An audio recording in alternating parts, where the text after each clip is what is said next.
Yes, Kenya. Tamu sana, yes, tamu sana. 5 reasons why Raila Amolo Odinga should not appoint or pick a running mate or a deputy from Mount Kenya.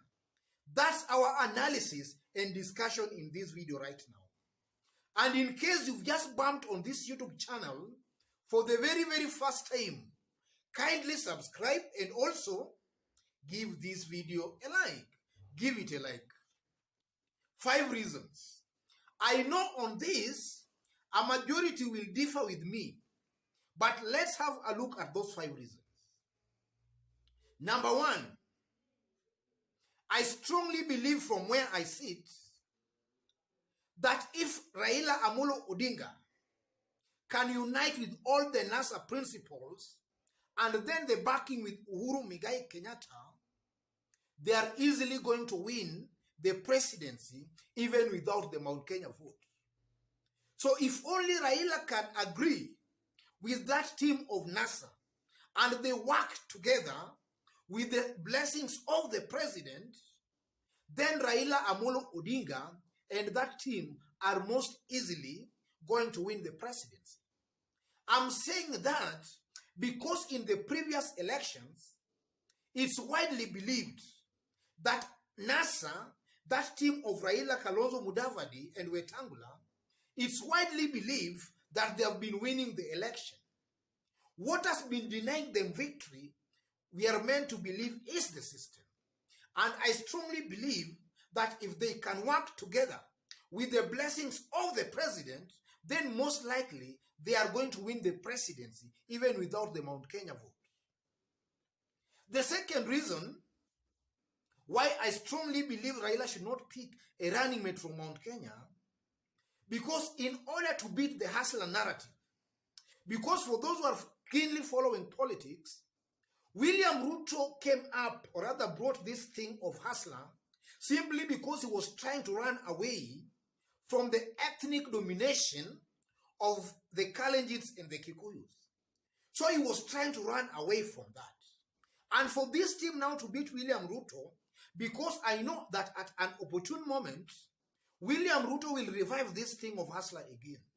So for this team to beat William Ruto, they must flip the ethnic card of 2 communities dominating the other communities.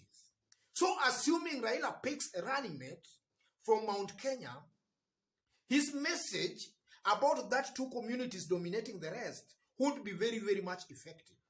But assuming Raila picks somebody, like maybe Kalonzo Musyoka or even Musalia Mudavadi, then as William Ruto will be using the hustler narrative, because I know he will definitely use it, then Raila and his team will now flip the ethnic card of 2 communities dominating others. And that's a very effective tool to counter the hustler narrative. So I believe it's not the best thing for Raila to pick a running mate from Mount Kenya, because William Ruto will use that hustler narrative. And to counter that hustler narrative, the best tool is to flip the ethnic card. That's the raw politics we have here in Kenya. And then thirdly, I strongly believe, ladies and gentlemen, that as long as President Uhuru Muigai Kenyatta will support this coalition of Raila and this OCA, these NASA principles, as long as the president will endorse or support that coalition, then whether Raila appoints a running mate from Mount Kenya or not, it will not make a very big difference, because already he has the backing of the ethnic kingpin of Mount Kenya, who happens to be the president. So I strongly believe that as long as Uhuru Kenyatta will support or endorse this alliance, then there is no need of Raila appointing a running mate or a vice president from Mount Kenya. And then fourthly, ladies and gentlemen, as of now, there is no strong Mount Kenya candidate or politician who has come out that he can influence the voters on how to vote. There is none who has come out to be a very strong candidate. In fact, if you look at the ones being proposed, the likes of Moses Kurias, Mwangi Kiunjuris, these are political babies. They have not matured enough to be able to influence the residents of Mount Kenya to vote for somebody. In fact, these Moses Kurias and the Mwangi Kiunjuris, as of now, looking at them keenly, I strongly believe that even if they can go against maybe William Ruto or even the president, then most likely even their chances of being re-elected can be very hard. You will find them as of now, they cannot direct their people on where to vote. They are still young politically. They are still political greenhorns. So I believe that as of now, there is no strong candidate who has emerged who can control Mount Kenya or can influence Mount Kenya on a particular direction to vote, or rather to vote. None has come out. So I believe that even if Raila was to appoint any of them, it will be just like the Musalia Mudavadi and the Jeremiah Kunis of 2013.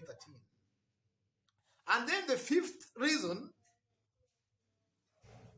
I still believe, and I also strongly believe, that as of now, even if Raila Odinga was to appoint a running mate from Mount Kenya, something still tells me that he will not be guaranteed of the vote, because it's still slippery. He will not be guaranteed of the vote. So assuming he appoints a running mate from Mount Kenya, yes, and then these other NASA principals walks away or are annoyed, the chances are very, very high that maybe Mount Kenya will not vote for him, so he will lose that vote. And then also, as because he has picked Mount Kenya, also these other NASA principals will rebel with their supporters.